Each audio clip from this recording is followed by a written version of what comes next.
बोलेंगे नहीं कि हम कितना घंटा पढ़ते थे, मतलब कितना देर तक पढ़ते थे, बट इतना बोलेंगे कि हम 10वीं मार्क्स एक दिन ऐसा आएगा कि सब हमें याद रखेगा। गाँव में ये कुछ बनना तो सब कुछ बहुत कुछ जाता है, बट फाइनेंशियल प्रॉब्लम के हिसाब से सब वहाँ के टीचर जो है ना, मेरा मतलब उनके ऊपर मेरा बहुत अच्छा इंप्रेशन था। वो लोग बहुत अच्छा बोलते थे हमें, यार मेरे राहुल सर ये तो सबसे मतलब हद से ज्यादा योगदान बोला जाए तो इनका है। उम्मीद क्या थी?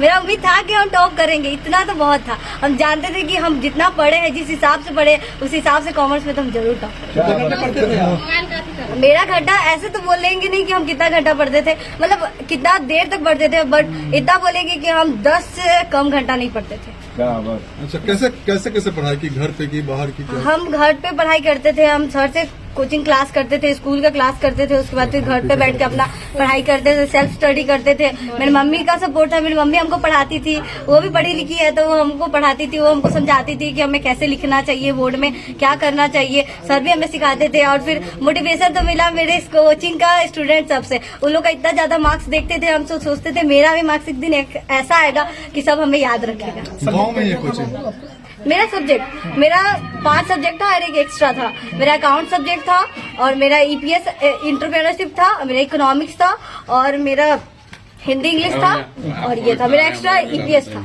कितना नंबर? क्या बनना चाहती है आप? हम बनना तो सब कुछ बहुत कुछ जाता है, बट फाइनेंशियल प्रॉब्लम के हिसाब से सब बनता है। मेरा फाइनेंशियल प्रॉब्लम उतना खास नहीं, मेरे पापा ऑटो ड्राइवर है और आप लोग जानते हैं कि अभी ऑटो ड्राइवर के कितना ज्यादा अच्छी हो रहा है। हम लोग तो एक दिन खाना खा लेते यही बहुत है, तो उसी से अब तो मेरे इतना सारे रिलेटिव्स जुड़ गए होंगे, तो मेरा फाइनेंशियल प्रॉब्लम साथ देंगे तो हम आगे बढ़ सकते हैं। सीएस का ऐसे हम सोचे, पहले हम सीए सोचते थे कि हम पढ़ाई करेंगे सीए का, क्योंकि उसमें बहुत अच्छा स्कोप रहता है। सीएस में भी रहता है लेकिन सीए में बहुत ज्यादा पैसा लगता है, इसलिए हम फिर अपना पैसा को हिसाब से अब अपना सीएस सोचे कि हम सीएस करेंगे, सीएस का सीएस निकालेंगे। पढ़ाई गांव से ही हुई है या कहीं बाहर से? नहीं, हम गांव से ही पढ़ाई करते थे। हम बोले ना, हम जाते थे भारतीय कंप्यूटर क्लास जंदार रोड जाते थे पढ़ने, स्कूल जाते थे, हम हाजीपुर जमनी लाल जाते थे, वहाँ पढ़ाई करते थे और उसके बाद घर पे सेल्फ स्टडी करते थे।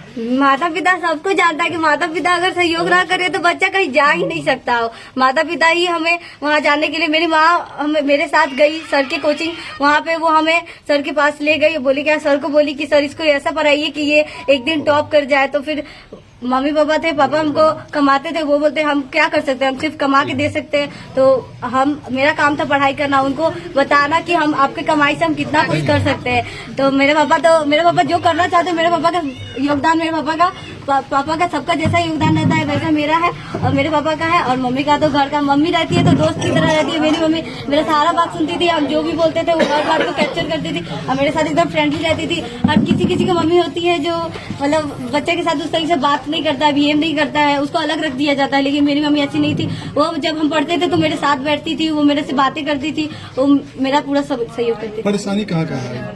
मेरा किस चीज का परेशानी? हाँ, पढ़ाई के दौरान या यहाँ तक पहुँचने में आर्थिक फाइनेंशियल प्रॉब्लम होता था हमें, मतलब सर को फीस देने में कभी कभी हमें प्रॉब्लम होता था। तो हम एक दिन सर को बोले कि सर हमें थोड़ा सा फाइनेंशियल प्रॉब्लम होता है। सर बोले कि एक काम करो, तुम मेरे यहाँ पे काम कर लो, 1 घंटा का हम सर का काम कर लेते थे और उसी में 500 रुपए मतलब डैडी मेंटेन के, सर ना कंप्यूटर क्लास भी सिखाते हैं तो उन्हीं का डैडी मेंटेन कर देते हैं हम, और 1 घंटा एक्स्ट्रा काम करके और हम 500 कमाते थे और उसी से हम कोचिंग। मेरा 500 रुपए ही फीस था कोचिंग का, इतना कम फीस में इतना अच्छा पढ़ाई हो गया। नाम बता दो। मेरा नाम रोशनी कुमारी है। रोशनी। पिताजी का? मेरे पिता का नाम सुधीर कुमार है।